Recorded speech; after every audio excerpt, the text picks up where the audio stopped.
আমরা কিছু কিছু ব্যক্তি আছি যারা কিছু কিছু সময় একাধিক জিমেল অ্যাকাউন্ট খুলে থাকি, কিন্তু আমরা সেই জিমেল অ্যাকাউন্টগুলো ব্যবহার করি না। আপনি যদি মনে করেন আপনি একাধিক জিমেল অ্যাকাউন্ট ক্রিয়েট করে রেখেছেন, কিন্তু বর্তমানে আপনি সেই জিমেল অ্যাকাউন্টগুলো ব্যবহার করছেন না, আপনি কিন্তু চাইলে সেই জিমেল অ্যাকাউন্ট চিরতরে ডিলিট করতে পারবেন।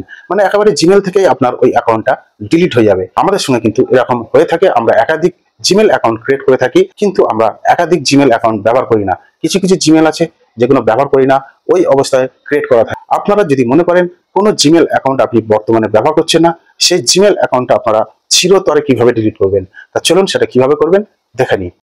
প্রথমে আপনারা জিমেল ওপেন করবেন।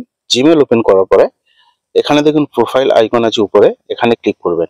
এখানে ক্লিক করলে এখান থেকে আপনাদের সমস্ত জিমেল শো করবে। আপনারা যে কটা জিমেল অ্যাকাউন্ট ক্রিয়েট করেছেন সব কটা এখান থেকে শো করবে।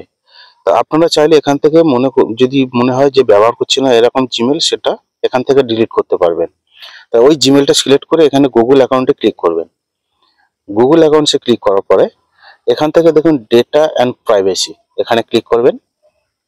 এখানে ক্লিক করার পরে একদম স্ক্রল করে নিচের দিকে আসবেন, এখানে দেখুন ডিলিট ইওর গুগল অ্যাকাউন্ট, এখানে ক্লিক করবেন। এখানে ক্লিক করার পরে এখানে কন্টিনিউ বলে যে অপশনটা দেখতে পাচ্ছেন, এই কন্টিনিউতে ক্লিক করবেন। এখান থেকে ক্লিক করার পরে ঠিক আপনাদেরকে এরকম একটা ইন্টারফেসে নিয়ে আসবে। এখানে দেখুন উপরে ডাউনলোড ইওর ডেটা, মানে আপনার জিমেলে যদি কোনো গুরুত্বপূর্ণ তথ্য বা কোনো ছবি বা কোনো নথি থাকে আপনারা ওখান থেকে ডাউনলোড করে নিতে পারবেন ডিলিট করার আগে। ঠিক তারপরে এই অপশন দুটি আপনারা টিক মার্ক দেবেন।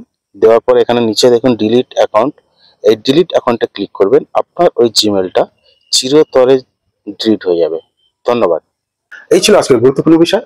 আগামী দিন আবার দেখা হবে অন্য কোনো গুরুত্বপূর্ণ বিষয় নিয়ে, অন্য কোনো তথ্য নিয়ে। সঙ্গে থাকবেন। ধন্যবাদ।